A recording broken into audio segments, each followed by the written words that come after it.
வணக்கம் மக்களே. நடந்து முடிந்த எம்பி எலெக்ஷனில் வந்து சன் டிவியில் வேலை செய்கிற திரு குணசேகரன் அவர்கள் வந்து ஏதோ ஒரு ஸ்டாட்ஸ் அப்படிங்கிற மாதிரி ஒரு விஷயத்த சொல்லி அதில் வந்து திமுகவை அவரே வந்து அசிங்கப்படுத்திட்டாரு அப்படிங்கிற மாதிரி தான் நம்ம சொல்லணும். எதுக்காகனா அவர் சொல்லிக்கிற ஸ்டாட்ஸ் என்னன்னா, கிட்டத்தட்ட பார்த்தீங்கன்னா இப்போ நடந்து முடிந்த எம்பி எலெக்ஷனில் 222 தொகுதியில் வந்து திமுக கூட்டணி முன்னணியில் இருந்திருக்கு அப்படிங்கிற மாதிரியான ஒரு ஸ்டாட்ஸ் சொல்லியிருக்காரு. அதில் வந்து அதிமுக வந்து 8 தொகுதிகளையும், பாமக 3 தொகுதிகளையும், அதுக்கப்புறம் தேமுதிக 2 தொகுதியிலும் முன்னிலையில் இருந்திருக்கு அப்படிங்கிற மாதிரியான விஷயத்த சொல்லியிருக்காரு. இதே நீங்கள் வந்து 2019 நடந்த எம்பி எலெக்ஷன் நீங்கள் பார்த்தீங்கன்னா, இதே திமுக கூட்டணி வந்து 222 இடங்களில் வந்து முன்னாடி இருந்திருக்கு. எதிர்கட்சிகள் வந்து 13 இடத்துல வந்து முன்னிலையில் இருந்திருக்காங்க. இதுதாங்க இந்த ஸ்டாட்ஸ். ஆனால் இந்த 2019 எலெக்ஷனில் 222 இடங்களில் முன்னணியில் இருந்த திமுக கூட்டணி வந்து அதே 2 வருஷத்துக்கு அப்புறம் 2021 நடந்த எம்எல்ஏ எலெக்ஷனில் கிட்டத்தட்ட பார்த்தீங்கன்னா 75 இடத்துல அதிமுக கூட்டணி வந்து ஜெயிச்சிருக்காங்க. கிட்டத்தட்ட பார்த்தீங்கன்னா 40 தொகுதிகளில் வெறும் 10,000 வாக்குகள் வித்தியாசத்தில் தான் தோற்றுருக்காங்க. அதில் வந்து இன்னும் பல இடங்களில் பார்த்தீங்கன்னா 500 வாக்கு வித்தியாசத்தில், 300 வாக்கு வித்தியாசத்தில், அதுக்கப்புறம் 700, 800 இது மாதிரியான விஷயங்கள்லாம் வந்து அந்த டைமில் வந்து நடந்ததுன்னு நம்ம சொல்லலாம். இதை வந்து பொறுத்தவரைக்கும் பார்த்தீங்கன்னா இதை மையமாக வைத்து இப்போ நடந்த எம்பி எலெக்ஷனில் திமுக கூட்டணி வந்து 221 தொகுதியில் வந்து முன்னணியில் இருந்திருக்கு அப்படிங்கிற மாதிரி ரொம்ப பெருமையாகவே குணசேகரன் வந்து சொல்லியிருந்தார். ஆனால் நீங்கள் உண்மையாலே பார்த்தீங்கன்னா அது மட்டும் இல்லாமல் இந்த விஷயத்தை வந்து சன் டிவியில் பிரேக்கிங் நியூஸை வர போட்டிருந்தாங்க. ஆனால் உண்மையாலுமே நடந்த விஷயம் என்னன்னு பார்த்தீங்கன்னா 2019 திமுக ஒரு கூட்டணி, அதிமுக ஒரு கூட்டணி, 2 கட்சிகள் மட்டும் தான் போட்டிட்டாங்கன்னு சொல்லலாம். ஏன்னா இவங்க ஒரு கூட்டணியில் இருக்காங்க, இவங்க ஒரு கூட்டணியில். அதனால மற்ற கட்சிகளை வந்து கூட்டணியில் இருந்ததால் எந்த பெரிய ஒரு ஓட்டு பிரிவு பார்த்தா அதிக அளவு இல்லாமல் தான் இருந்தது. அப்போ வந்து 222 இடங்களில் முன்னணியில் இருந்த திமுக வந்து 2024 கிட்டத்தட்ட பார்த்தீங்கன்னா 221 இடங்களில் தான் முன்னணியில் இருக்குது. அதாவது ஒரு இடம் கம்மியாக இருக்குது.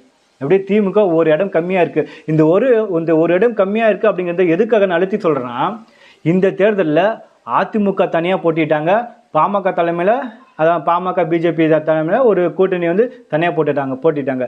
இந்த 2 கட்சிகளும் தனியாக போட்டியிட்டும் திமுக வந்து அதாவது ஒரே ஒரு தொகுதியில் வந்து கம்மியாக இருக்காங்கன்னா நீங்களே யோசிச்சு பாருங்கள்.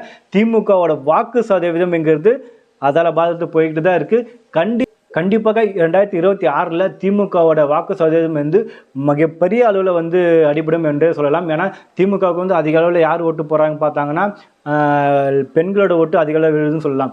அந்த ஓட்டுகளை வந்து பிரிக்கிறதுக்காக ஒருத்தர் வந்துட்டு இருக்காரு. இளைய தளபதி விஜய் அவர்கள் வந்து கண்டிப்பாக பெண்களின் வாக்குகள் வந்து முக்கால்வாசி பிரிக்கிறதுக்கான வாய்ப்புகள் இருக்குது. அந்த தேர்தலில் கண்டிப்பாக பாமக பிஜேபி கூட்டணி வந்து ஒன்றா இருந்தாங்கன்னா வேற லெவலில் வந்து அவங்க எதிர்கட்சி அளவில் வந்து உட்கார்றதுக்கான வாய்ப்புகள் அதிகமாக இருக்குது. ஏன்னா விஜய் பிரிக்க போகிற வாக்குகள் என்பது எதுன்னு பார்த்தீங்கன்னா கண்டிப்பாக திமுகவோட வாக்குகள் தான் இருக்கும். இதே வந்து விஜய் நாம் தமிழ் கூட்டணி இல்லாமல் இருந்தாங்கன்னா கண்டிப்பாக அந்த இடத்துல நாம் தமிழோட வாக்கு வங்கிங்கிறது 1% கீழே தான் போகும். இப்போ வாங்கியிருக்காருல 8%, அதெல்லாம் வாய்ப்பே இல்லை. ஆனால் வந்து தொடர்ச்சியாக விஜய்க்கு வந்து சப்போர்ட்டாகவே சீமான் பேசிகிட்டு இருந்ததால் இந்த ஃபர்ஸ்ட் ஜென்ரேஷன் அப்புறம் விஜயோட ரசிகர்லாம் இருப்பாங்க, அவங்களாம் வந்து சீமாவுக்கு ஓட்டு போட்டிருக்காங்க. அதனால தான் அவருடைய வாக்கு வங்கி வந்து அதிக அளவில் போயிருக்கு.